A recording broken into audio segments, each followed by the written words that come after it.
New day live के दर्शकों नमस्कार। दर्शकों, आज नारनौंद में किसान महापंचायत होने जा रही है और जो कि दिल्ली में के लिए अलग से आज यहाँ पे रणनीति बनाएगी। यहाँ पे किसान नेता अभिमन्यु कुमार जी हमारे साथ है। अभिमन्यु कुमार जी से बात करेंगे। सर, आपका स्वागत है। बहुत बहुत धन्यवाद आपको, आपके सभी दर्शकों को आज जोड़ के राम राम।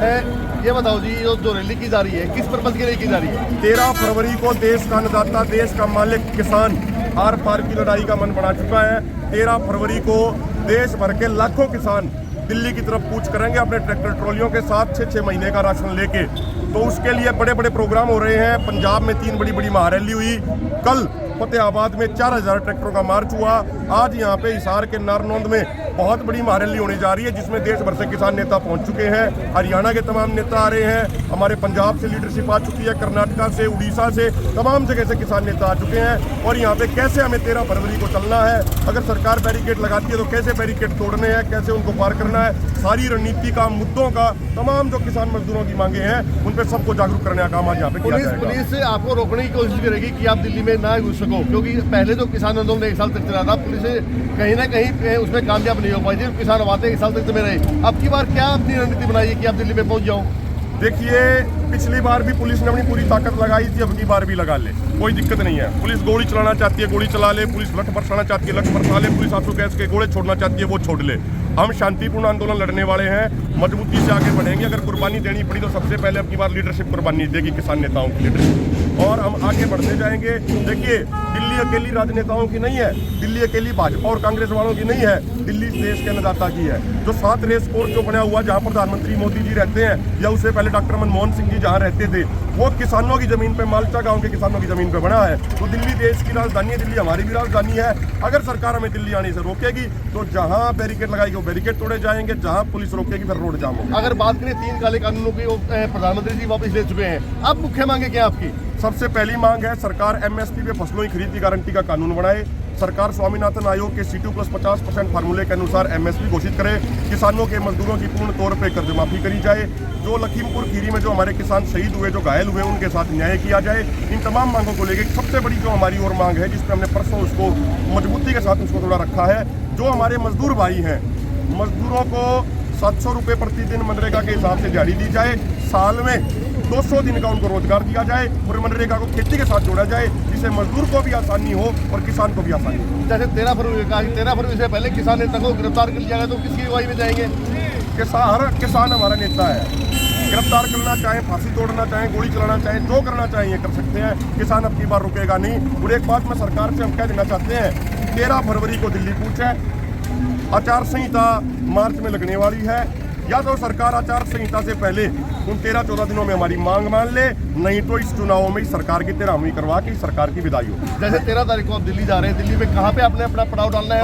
हमने सरकार से ये कहा है, आप जैसे मीडिया के माध्यम से, और सरकार को हम लिखित में भी दे देंगे कि सरकार या तो हमें जंतर मंतर दे जगह, या रामलीला ग्राउंड दे। और अगर सरकार वो जगह नहीं देगी तो फिर जहाँ रोका जाएगा, फिर सड़क के ऊपर ही मोर्चे लगेंगे। नहीं, सड़क के ऊपर मोर्चे कह रहे हैं लगाओगे, सड़क पे कहीं ना कहीं आम नागरिकों को परेशानी नहीं होने वाली? देखिए, आम नागरिकों को बिल्कुल परेशानी होती है, लेकिन आम नागरिक समझता है इस बात को। मैं आपसे एक बात विनती करना चाहता हूँ, आम नागरिक तो हमारे साथ हैं, आम जनता तो किसानों के साथ है। हकीकत ये है, जो पुलिस वाले भाई हैं, ये ड्रेस तो पुलिस की पहनते हैं, लेकिन अंदर से ये भी किसानों के साथ है। पत्रकार भाई हैं, वो भी किसानों के साथ हैं। लेकिन एक चीज तो समझनी चाहिए, जो ये राजनीतिक जो एजेंट होते हैं ना, ये ज्यादा ड्रामा करते हैं। मैं उन राजनीतिक एजेंटों से एक बात पूछना चाहता हूँ, और तमाम पार्टियों के, अकेले बीजेपी नहीं, बीजेपी, कांग्रेस, सपा, बसपा, इनेलो, जज्बा, आप जो भी पार्टी है, मैं उनसे पूछना चाहता हूँ, ऑन रिकॉर्ड हमारे देश में 7 लाख किसानों ने आत्महत्या कर ली 1995 के बाद। और ऑफ रिकॉर्ड की बात करें तो 20 लाख किसानों ने आत्महत्या कर ली, और खेती और मजदूरों ने। वो क्या किसी के बेटे नहीं थे, किसी के भाई नहीं थे, उनका दुख नहीं हुआ किसी को? क्या राजनीतिक भक्तों को ही दुख माना जाएगा? हमारा दुख ही नहीं माना जाएगा हमारा। सरकार का आरोप है, ये जो किसान है, किसान नेता नहीं है, ये राजनीति कर रहे हैं किसानों के नाम पे। देखिए, हमने तो जब हमारा पिछला आंदोलन खत्म हुआ तो जो SKM गैर राजनीतिक बना, वो इसी उस पर बना था कि भाई किसान नेता आंदोलन लड़ने के लिए, किसान नेता राजनीति करने के लिए, चुनाव लड़ने के लिए नहीं है। आज जो 2 फोरम है, जिसमें 200 से ज्यादा संगठन है, इसमें कोई भी नेता वो नहीं मिलेगा आपको जिसमें कोई चुनाव लड़ा हो या चुनाव लड़ने का एजेंडा हो। अगर कोई हमारा साथी को चुनाव लड़ता है तो जो सजा समाज देगा वो हम सजा भुगतने को तैयार। किसान जो नेता है, जिन्होंने अगुवाई की आंदोलन की, अलग अलग दड़ों में बटे हुए हैं। आज काफी जो आंदोलन है, उन्होंने इस रैली का बहिष्कार किया कि हम नहीं आएंगे। नहीं, बहिष्कार की कोई बात नहीं है। सवाल ये है कि बुलाया किस किस को गया है। ठीक है, देश का किसान की आवाज है। मैं पिछले 12 तारीख से हिसार में ही हूँ।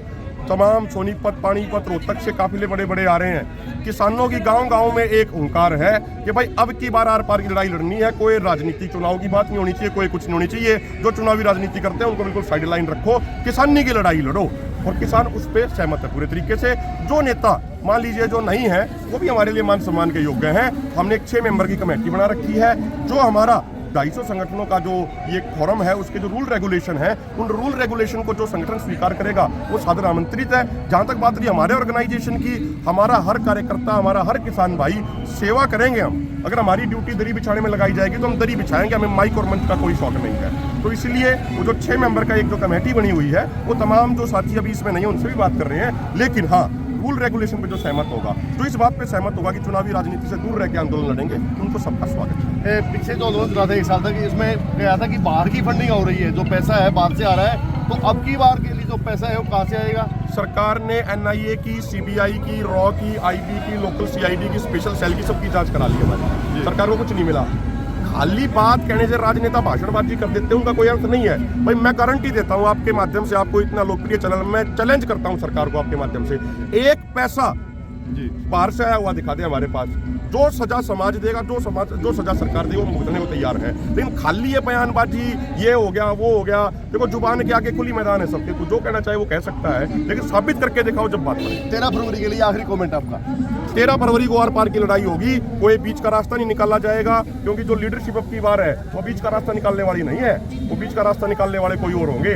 ये लीडरशिप है आर पार की लड़ाई लड़ने वाली। चाहे तो हम मोर्चा जीत के आएंगे या फिर हमारी लाशें हमारे गांव में आएंगी, उससे पहले वापस नहीं आएंगे। जी, ये थे किसान नेता अभिमन्यु कुआड़। इन्होंने साफ कहा कि 13 फरवरी को किसान हर हालत में दिल्ली पहुंचेंगे और वहां पे जाके अगर सरकार ने उनका विरोध किया तो वहीं पे जिस जगह है वहीं पे अपना आंदोलन शुरू कर देंगे। वहीं इन्होंने फंडिंग के ऊपर भी कहा कि सरकार ने हर तरफ से अपनी जांच करवाई है। जो किसान आंदोलन है किसान के पैसों से लड़ा जाएगा। 1 पैसा भी अगर कहीं बाहर से आए तो किसी भी जांच के लिए तैयार है। कैमरामैन सचिन सैनी के साथ सुनील मान, न्यू इंडिया लाइव।